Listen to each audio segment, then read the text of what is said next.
Hello दोस्तों, welcome back to Pradeep Giri academy. I hope आप लोग के एग्जाम्स नज़दीक हैं एंड आप लोग के मन में थोड़ा सा तो डर है। क्यों डरना, जब आपने प्रिपरेशन कर रखी है। इवन इफ प्रिपरेशन नहीं किए तो टाइम चला गया है क्या दोस्तों? नहीं ना, तो उठाओ बुक, पढ़ना शुरू करो। एक एक मिनट इंपॉर्टेंट है अपने लिए, राइट? लेकिन उससे ज़्यादा इंपॉर्टेंट है आप पेपर को प्रेजेंट किस तरह करते हो, राइट? क्योंकि presentation is just something equal to your first impression. आपका पेपर का प्रेजेंटेशन अगर नीट एंड क्लीन है तो वो जो चेक कर रहा है पेपर, उसके मन में एक तसल्ली होगा, चलो भाई अच्छा पेपर है, ज़्यादा दिमाग नहीं खराब होगा यहाँ पे। और मैं यहाँ पे आ चुकी हूँ वो पेपर प्रेजेंटेशन को और अच्छा कैसे बनाना है इसके ऊपर कुछ आइडियाज़ लेके। क्योंकि जिस तरह मैंने पेपर सॉल्व किए थे उस तरह क्या पता आप भी करेंगे एंड आप भी उसको इम्प्लीमेंट करेंगे तो काफ़ी ज़्यादा पेपर प्रेजेंटेशन अच्छा हो जाएगा। इन केस अगर आपके पास और अच्छे आइडियाज़ है तो let us know in the comment section, ताकि सबको सबके पेपर्स के जो वैल्यू है वो बढ़ जाए, ठीक है? तो यहाँ पे मैंने कुछ पेज का स्ट्रक्चर लिया है, मैंने पेज का एक टुकड़ा लिया है। आपने अदिति मैम का लेक्चर तो देखा ही होगा, जैसे उन्होंने बताया था क्वेश्चन पेपर का नंबरिंग कैसे करना है वगैरह वगैरह। मैं यहाँ पे बताने वाली हूँ कि इंजीनियरिंग मैकेनिक्स का न्यूमेरिकल उसको अटेम्प्ट किस तरह करना है। अटेम्प्ट इन द सेंस वहाँ पे ना आप दोस्तों खिचड़ी नहीं पका सकते।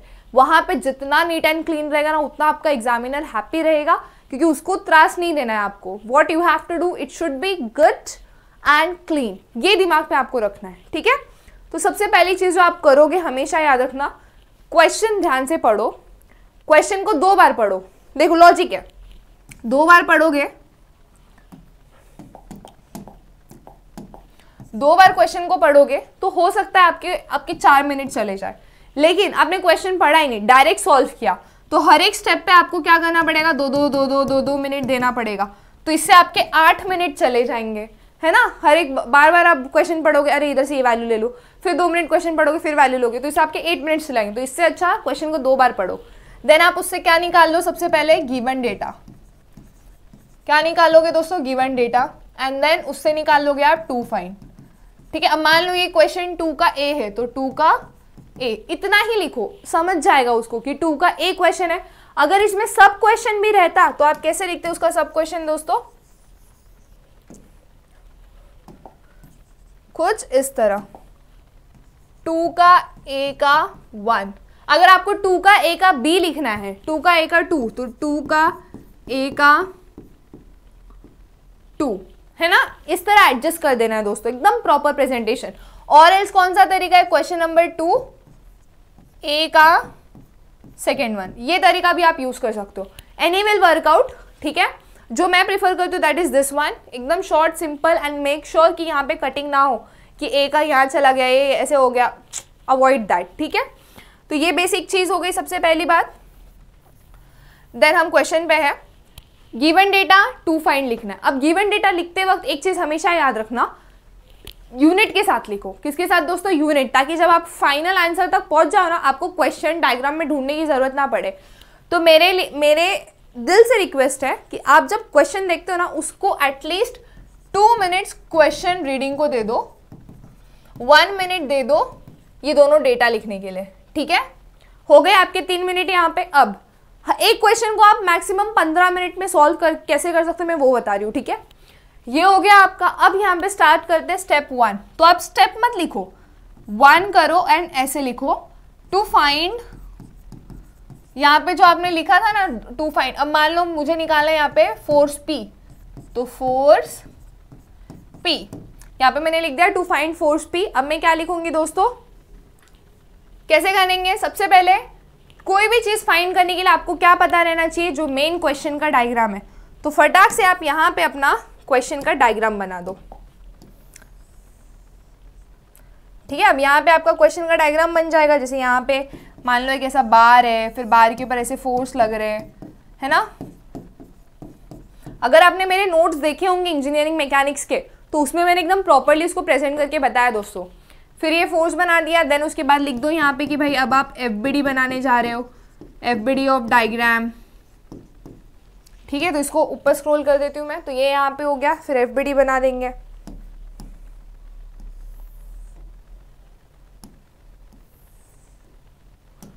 ठीक है?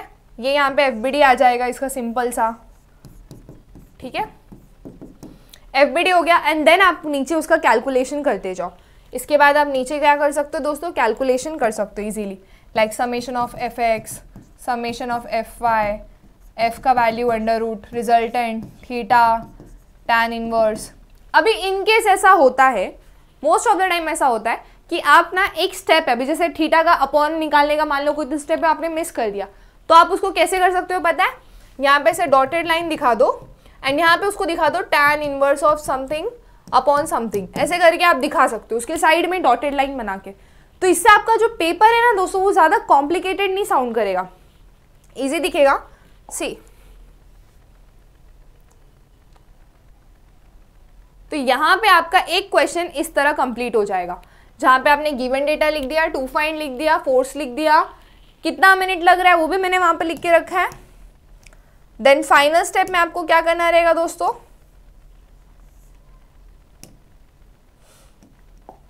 यहाँ पे फाइनल स्टेप लिख देंगे, हेंस P इक्वल टू उसका वैल्यू न्यूटन में एंड Q का वैल्यू न्यूटन में। चलो दो फोर्स हमने निकाल लिया, सो दिस इज मेरा P एंड Q का क्वेश्चन। तो ये कौन कौन से मॉड्यूल के लिए एप्लीकेबल है, सबसे पहला मॉड्यूल हमारा फंडामेंटल ऑफ फोर्सेस, सेकेंड कौन सा इक्विलिब्रियम वाला मॉड्यूल जो है उसके लिए एप्लीकेबल है, तीसरा कौन सा फ्रिक्शन के लिए, क्योंकि ये तीनों मॉड्यूल में, क्योंकि दोस्तों ये तीनों मॉड्यूल में हमें क्या बनाना पड़ता है, एफबीडी, राइट, एफबीडी बनाना पड़ता है। तो ये तीनों मॉड्यूल में ये वाला पैटर्न एप्लीकेबल हो जाएगा। जैसे जैसे आप सेकंड अभी ये फर्स्ट चीज हो गया, तो सेकंड चीज कैलकुलेट करनी है, तो नेक्स्ट पेज पे आप चले जाओ, नेक्स्ट पेज पे आप to find force Q, and इतना नहीं सोचना है, जितना स्पेस लग रहा है ऑक्यूपाई दैट स्पेस दोस्तों, और प्रोपोर्शन में। हाँ, पता चला इतना बड़ा डायग्राम है, इतना सा सॉल्यूशन है, नहीं, 3-4 लाइन का डायग्राम बना दो, 6-7 लाइन का आपका सॉल्यूशन हो जाएगा। फिर आप 2-3 लाइन का डायग्राम बनाओगे और पता चला 10 लाइन का सॉल्यूशन, तो बैलेंस दिखाओ अपने पेपर को।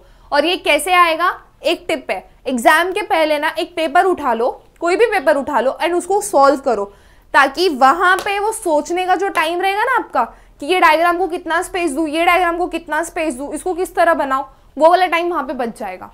ये मैंने अप्लाई किया, आप भी अप्लाई करके देखो, बहुत बहुत हेल्पफुल ट्रिक होता है दोस्तों। इसलिए पेपर्स जितना हो सकता है सॉल्व कर लेना, एक पेपर तो मिनिमम करके जाओ, आपका बहुत टाइम बचाएगा, वरना फिर वो बाद में रिग्रेट करने से अच्छा कि भाई कर लिया होता, पेपर नहीं छूटता, कर लो एक पेपर, ठीक है।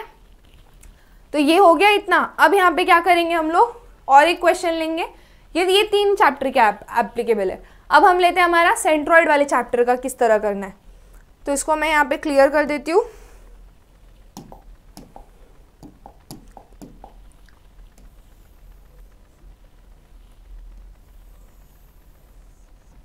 अब सेंट्रॉइड वाला क्वेश्चन कैसे सॉल्व करेंगे, चलो मान लो सेंट्रॉइड वाला क्वेश्चन आ गया आपका 4 के ए में, ठीक है, 4 का ए क्वेश्चन है अपना सेंट्रॉइड। तो सबसे पहले क्या करना है, बहुत सिंपल तरीके से जो मेन फिगर है उसको ड्रॉ कर लो। अभी मान लो आपको ये वाला फिगर का क्वेश्चन आया है, ठीक है। फिर अगर एक्स और वाई एक्सिस नहीं दिया तो अज्यूम कर लो, हम हमेशा कैसे कॉर्नर से अज्यूम करते हैं, तो एक्स एक्सिस वाई एक्सिस, ठीक है। देन क्या करना है दोस्तों, आपको ये अज्यूम करने के बाद ये हम इसको नीचे कर देते हैं थोड़ा सा। ये अज्यूम करने से पहले आपको चाहिए तो आप क्या कर सकते हो, इन केस आपको एक्स और वाई एक्सिस दिया गया है तो बना दो, नहीं दिया गया तो यहाँ पे आप लिख सकते हो assume the X and Y axis at this point, या फिर दिस पॉइंट, या फिर दिस, आप अपने हिसाब से नाम दे दो। देन क्या करना है, सेकेंड चीज टेबल।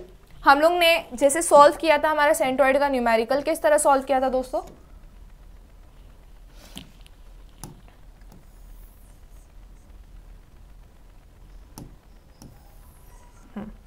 एक टेबल बनाया था जहां पे हम सीरियल नंबर लिख रहे थे,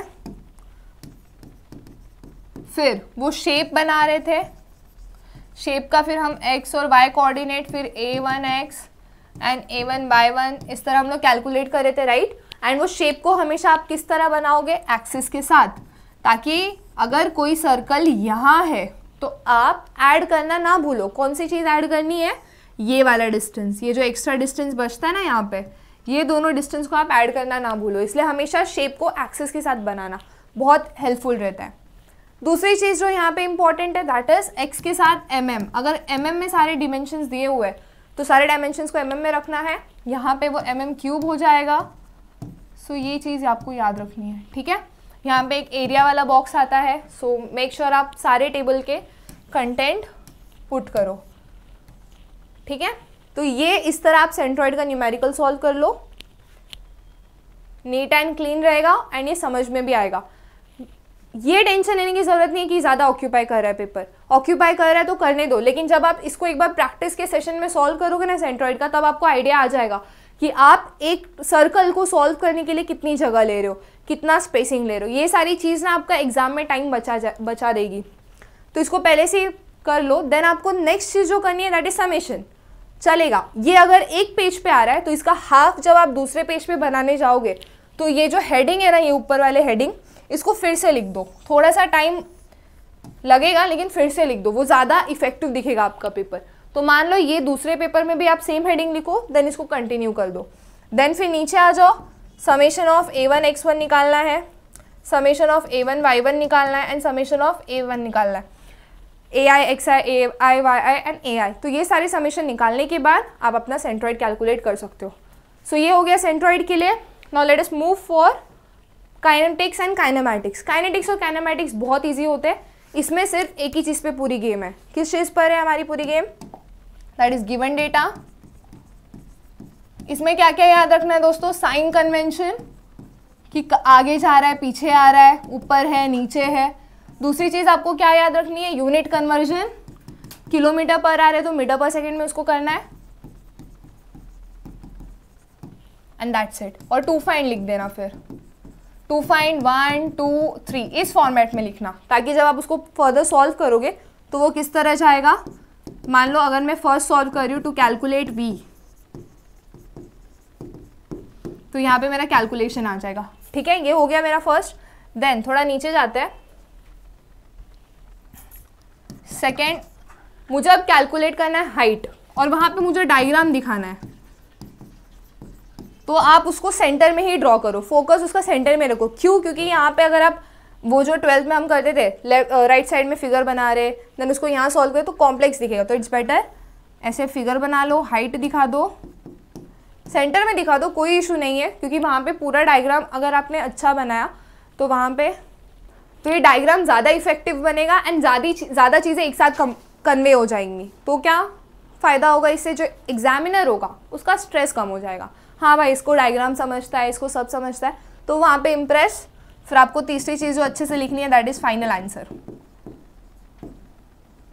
फाइनल आंसर को अंडरलाइन कर दो, बेटर है, या फिर डब्बा बना दो उसको, लेकिन पेंसिल मत यूज़ करना ये सब करने के लिए, यूज़ योर पेन, ठीक है। तो this was all about mechanics का पेपर कैसा होना चाहिए।